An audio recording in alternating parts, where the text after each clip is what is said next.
चलो मार्केट यहाँ पे हमने 4 आवर्स पे शिफ्ट कर रखा है। अब इस पे लेवल मार्क करना शुरू करते हैं। करंटली यहाँ पे चल रही है। अब हमें इसे आसपास के लेवल्स ही चाहिए, ज़्यादा दूर के लेवल्स नहीं चाहिए कि यहाँ के लेवल्स वगैरह की नीड नहीं है। तो सबसे पहले अपन शुरू करते हैं टॉप से। अब यहाँ पे आप ध्यान रखोगे ना, जोन्स अगर आप मार्क करते हो तो that will be the good option. काफ़ी आपको हेल्पफुल होगा कि जोन से आप बढ़िया ट्रेड्स वगैरह रिवर्सल पे या फिर ब्रेकआउट्स पे आप पता कर सकते हो। तो ट्राई किया करो कि आप जोन्स वगैरह मार्क करो। अब यहाँ पे आप ध्यान से देखोगे कि मार्केट क्या चल रही है। एक बार प्रीवियसली जो ऑल्ट लगाया था वहाँ से लेके आपको क्या करना है, नेक्स्ट जो ऑल टाइम लगाया निफ्टी ने उसके हाई तक आपको मार्क कर लेना है। तो हमें क्या यहाँ पे पता चल रहा है, इसका सिंपल सा रीज़न है। आप चाहो तो इसको थोड़ा सा और ब्रॉडर कर सकते हो, इसको भी अगर आपको कवर अप करना है। अब यहाँ पे ध्यान से देखोगे तो मार्केट ने क्या करा, एक रेजिस्टेंस यहाँ पे। अब ध्यान रखो, आपको रेजिस्टेंस अगर मार्क करनी होगी तो क्या आप यहाँ पे भी मार्क करोगे, यहाँ पे भी मार्क करोगे, यहाँ पे भी मार्क करोगे, यहाँ पे भी मार्क करोगे? ऐसा नहीं हो पाएगा ना, इतने सारे रेजिस्टेंस आप एक ही लेवल पे कैसे मार्क कर सकते हो? तो बेस्ट है कि जोन आप मार्क करो। एंड अब यहाँ पे क्या हुआ, एक बार रेजिस्टेंस, चलो बीच में ये गए, अपना ऑल्ट लगाए, वापस से रिजेक्शन इस जोन से। यहाँ पे भी आपको परफेक्टली दिख रहा होगा कि मार्केट ने कितने प्यारे तरीके से इस लेवल को टैप करा है। जूम मैं कर देती हूँ। एग्जैक्टली सेम लेवल से रिजेक्शन, अगेन इस जोन में जाने की ट्राई करा, फिर तो छोटा सा पुल बैक लिया और उस एक और नया ऑल्ट लगाया निफ्टी ने, अगेन निकली सेलिंग साइड के लिए। निकलने के बाद इसने छोटा सा पुल बैक लिया एंड देन कंटिन्यू कर दिया अपना फॉल। तो काफ़ी सही वर्क करता है। और जब ये इतना बिग गैप अप दिखा उसके बाद भी मार्केट का एक रेजिस्टेंस क्या था, ये वाला जोन ही। तो आपको ध्यान रखना है कि जोन्स वगैरह अच्छे से फाइंड आउट करो, मार्क करो, हेल्पफुल होगा आपके लिए। अब हमें क्या चाहिए, चलो हमने यहाँ पे ड्रॉ कर लिया सप्लाई जोन। अब डिमांड जोन क्या हमें कहीं पे दिख रहा है? यस, डेफिनेटली दिख रहा है। आपको यहाँ पे दिख रहा होगा मार्केट यहाँ पे भी रिजेक्शन, यहाँ पे भी रिजेक्शन, यहाँ पे भी रिजेक्शन, यहाँ पे अगेन रिजेक्शन, यहाँ पे रिजेक्शन, यहाँ पे रिजेक्शन, यहाँ पे रिजेक्शन, और एक छोटा सा यहाँ पे रिजेक्शन, अगेन यहाँ पे। और ये तो चलो ठीक है, साइडवेज हो गई तो हम इसे इतना कंसिडर नहीं करेंगे। बट आप क्या, अब इस वाले जोन्स में आप मुझे बताना, एक लाइन बस मुझे ऐसे ड्रॉ करके बता दो जहाँ से आपको दिख जाए कि हाँ मार्केट ने अच्छा सपोर्ट लिया है। मुश्किल होगा फाइंड आउट करना, तो हम क्या करेंगे, अगेन जोन मार्क कर लेंगे। इसको आप अपने अकॉर्डिंग एडजस्ट वगैरह कर सकते हो। क्या आपको पूरी विक चाहिए या फिर बस बॉडी? वैसे ज़्यादा बड़ी जोन भी मत बनाना, वरना फिर आपको दिक्कत क्या होगी कि आप उसमें फिर ट्रेड ही नहीं कर पाओगे। अब चलो हम तो 4 आवर टाइम फ्रेम में ड्रॉ कर रहे हैं। अब सपोज़ अगर हम इसे स्मॉलर टाइम फ्रेम में करेंगे तो डेफिनेटली ब्रॉडर हो जाएगा। अब इसमें आप ज़्यादा बड़ा जोन बना दोगे तो क्या करोगे, बैठे ही रह जाओगे, ट्रेड ही नहीं कर पाओगे। तो ये सारी चीज़ें भी आपको ध्यान रखनी है कि आप जोन मार्क करने से पहले इन सारी चीज़ों का। परफेक्ट कुछ भी नहीं होता है, आपको क्या करना है, आपको ज़्यादा से ज़्यादा अपना बेस्ट देना है। परफेक्ट मैं भी नहीं मार्क कर पाती हूँ, बट मेरे जो लेवल्स होते हैं ना उस पर कैसे ट्रेड वगैरह करनी है वो मुझे अच्छे तरीके से पता होता है।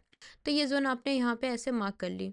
अब इसके बाद आप देखोगे तो मार्केट यहाँ पे अच्छे से रेजिस्टेंस के जैसे वर्क करा, अगेन इस लेवल पे आया, इसको ब्रेक डाउन करने की कोशिश करा और नहीं निकाल पाया और अपसाइड को निकल गया। तो यहाँ पे भी वही बाइंग, यहाँ पे भी सेम चीज़ सिनेरियो, सेम बाइंग यहाँ पे। और ये तो चलो ठीक है, साइडवेज चल रही थी, इसे हम कंसिडर नहीं करेंगे। बट फ्यूचर में जब मार्केट यहाँ पे आई ना ये वाले गैप में, तो इसमें रुकी, इधर ब्रेकआउट और ब्रेकडाउन करने में थोड़ा इसे दिक्कत हुआ। आपको हायर टाइम फ्रेम में नहीं पता चल रहा होगा, बट स्मॉलर टाइम फ्रेम में मार्केट काफ़ी ज़्यादा यहाँ पे रेंज करना शुरू कर दिया था। चलो हमें जोन मिल गया अपने लेवल पे। अब इस पे ट्रेड वगैरह कैसे करनी है? अब जब भी इन फ्यूचर प्राइस आएगा ना, यहाँ पे पुल बैक वगैरह भी लेगा या फिर यहाँ पे अगेन आएगा, तो हमें क्या करना है, यहाँ से एक रिवर्सल प्लान करना है। तो हमें यहाँ से कॉल के लिए ट्रेड वगैरह देख सकते हैं। अब एक चीज़ ध्यान रखना, काफ़ी लोग, मैं यहाँ पे सपोर्ट रेजिस्टेंस पे दिखाती हूँ कि टीपी फिर हम कैसे कंसिडर करेंगे, कहाँ पे लगाना है। अब आप हर जगह जोन पे मार्क नहीं कर सकते, आपको मेजरली क्या देखना है कि आपको एक एक्सटर्नल जोन्स मिलने चाहिए। सप्लाई और डिमांड जोन मिल गए हमें। अब बीच में अगर हम यहाँ से रिवर्सल प्लान करते तो आपका टीपी कहाँ तक होगा? अब यहाँ पे आपको दिख रहा होगा कि मल्टीपल रिजेक्शंस कहाँ पे हो रहे हैं। यहाँ पे एज अ रेजिस्टेंस वर्क कर रहा है, इसको ब्रेक डाउन कर दिया, चलो ठीक है।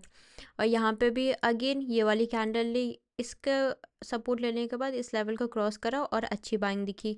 अगेन यहाँ पे रिजेक्शन हमें विक बनते हुए दिखे, इस कैंडल की बॉडी इधर से प्रॉपर रिस्पेक्ट करी और सपोर्ट लिया। अगेन यहाँ पे भी एक सपोर्ट।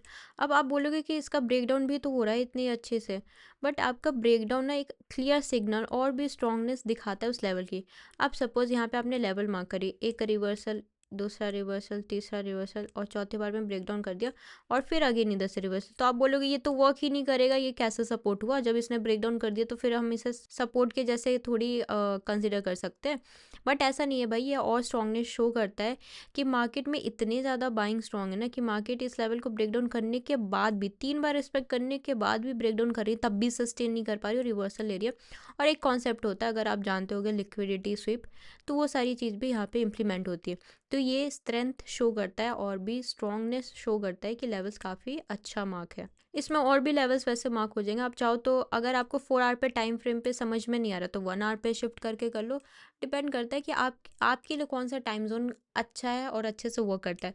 अब यहाँ पे भी आप देखोगे ध्यान से, अच्छे तरीके से इस लेवल पे रिस्पेक्ट करा है, बार बार रिजेक्शन लिया है, सपोर्ट लिया है, ब्रेक डाउन हुआ है, अच्छा लेवल है। और यहाँ पे तो आपको क्लियर कट दिख रहा होगा कितनी परफेक्टली डिज़ाइन हो रखी है ये लेवल।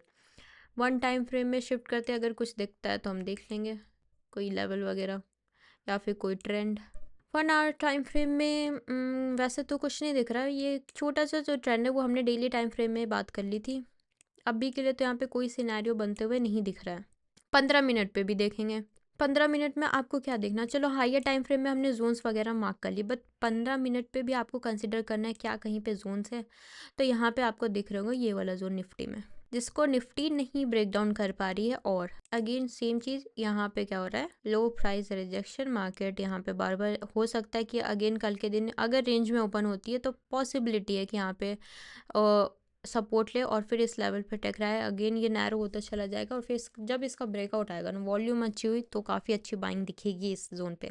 तो ऐसे लेवल्स वगैरह आपको ट्रैक करनी है, मार्क करने हैं एंड ध्यान रखना है कि आपको हमेशा क्या करना, बैंक निफ्टी को साथ में लेके चलना है। अब इसके बाद आप बोलोगे प्रीमियम पे कैसे एंट्री वाली, ये तो चलो इंडेक्स की होगी। प्रीमियम पे आपको करना है कि आप सपोज़ यहाँ पे आपका एंट्री और आपके पास है 25,800 का प्रीमियम सपोज़ मान लेते हैं। यहाँ पे आपकी अभी रनिंग कैंडल है और आपका प्रीमियम है 25,800। अब आप बोलोगे कि फिर हम प्रीमियम के लेवल्स के अकॉर्डिंग जाए या फिर हम इंडेक्स के लेवल के अकॉर्डिंग जाए, तो आपको जाना तो इंडेक्स के लेवल के अकॉर्डिंग है। जब तक इंडेक्स में ब्रेकआउट ब्रेकडाउन नहीं आ रहा है तब तक प्रीमियम पे ट्रेड करने का कोई सेंस नहीं बनता।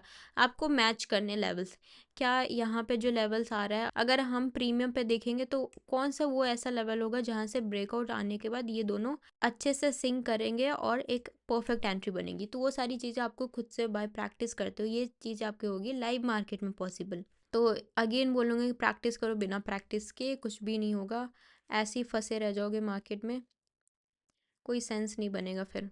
ओके, तो बाकी मैंने बता दिया, आई होप आपको समझ में आया। अगर आपको चाहिए कि और भी क्लियर तरीके से एनालिसिस करो और भी अच्छे से लेवल्स वगैरह मार्क करो तो वो भी मैं कर दूँगी, उसमें कोई इशू नहीं है।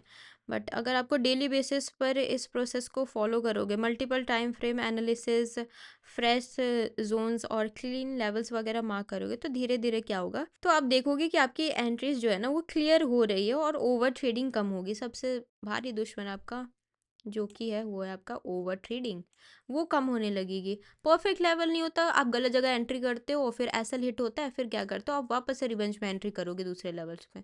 तो इससे बेटर है कि आप एक अच्छा लेवल फाइंड करो और फिर उसी बेसिस पे बस ट्रेड देखो।